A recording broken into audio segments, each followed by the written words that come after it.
Parkinson's रोग का सबसे कॉमन लक्षण जो स्टार्ट होता है सबसे पहले वो होता है ब्रैडीकाइनेसिया यानी स्लोनेस से। मरीज़ की एक्टिविटी स्लो हो जाती हैं, उनको चलने फिरने में कठिनाई होने लगती है, स्लो चलने लगते हैं, कदम छोटे पड़ने लगते हैं, जिस स्पीड से जिस गति से पहले चला करते थे वो स्पीड जो है वो धीरे धीरे कम होने लगती है,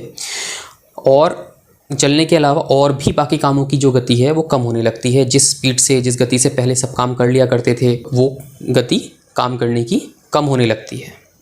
इसके अलावा जो इम्पॉर्टेंट सिम्टम आता है वो आता है ट्रेमर्स का यानी कंपन का। कंपन में स्पेशल जो इन मरीज़ों में फीचर होती है वो ये होती है कि इस मरीज़ों का जो कंपन होता है, पार्किंसंस लोगों मरीज़ों का जो कंपन होता है वो ठहराव पे ज़्यादा होता है। मतलब जब वो रेस्ट पे होते हैं, जब बैठे होते हैं आराम से खड़े होते हैं, कुछ नहीं कर रहे होते हैं, तब वो कंपन ज़्यादा होता है, और जब कोई काम कर रहे होते हैं तब वो कंपन कम हो जाता है। इसके अलावा जो तीसरा लक्षण होता है, मेन लक्षण होता है, वो है रिजिडिटी यानी जकड़ापन आ जाता है शरीर में। उठने में दिक्कत होती है, चलने फिरने में दिक्कत होती है, एक स्टिफनेस जिसको बोलते हैं वो मरीज़ के शरीर में आ जाती है। उसके अलावा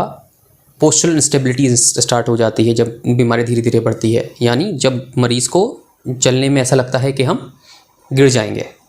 और अक्सर जो है जब बीमारी बढ़ती है तो फिर फॉल्स स्टार्ट हो जाते हैं, यानी मरीज़ जो है गिरने भी लग जाते हैं, थोड़ी दूर चलने पर भी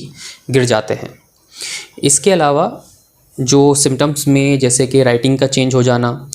वो एक इम्पॉर्टेंट सिम्टम है अर्ली स्टेजेस में इस बीमारी के, कि भाई पहले जो लिख पाते थे वो राइटिंग धीरे धीरे छोटी होने लगती है। उसके अलावा चेहरे पर जो पहले एक्सप्रेशंस रहते थे वो एक्सप्रेशंस कम होने लगते हैं, और मरीज़ का जो चेहरे पे कठोरता आने लगती है। जो पहले हंसमुख रहते थे, हंसते थे, बोलते थे, तो वो चेहरे पे वो हंसना बोलना कम हो जाता है, और ठहराव सा एक इमोशंस का चेहरे पे महसूस होता है, जिसको हम मास्क लाइक फेशियस बोलते हैं या एक्सप्रेशनलेस फेशियस बोलते हैं। इसके अलावा कुछ नॉन मोटर सिम्टम्स भी आते हैं, जैसे कि मरीज़ को कॉन्स्टिपेशन बहुत ज़्यादा रहता है, मुंह में सूखापन बहुत ज़्यादा रहता है, उठने बैठने पे चक्कर आने लगते हैं, और उसके अलावा साइकोलॉजिकल सिम्टम्स जैसे कि एंजाइटी, डिप्रेशन और ये सब पर्सनालिटी में चेंजेस ये भी स्टार्ट हो जाते हैं। इम्पॉर्टेंट चीज़ यहाँ पे एक बताने की ये है कि जैसे ये लक्षण हैं, तो ये जो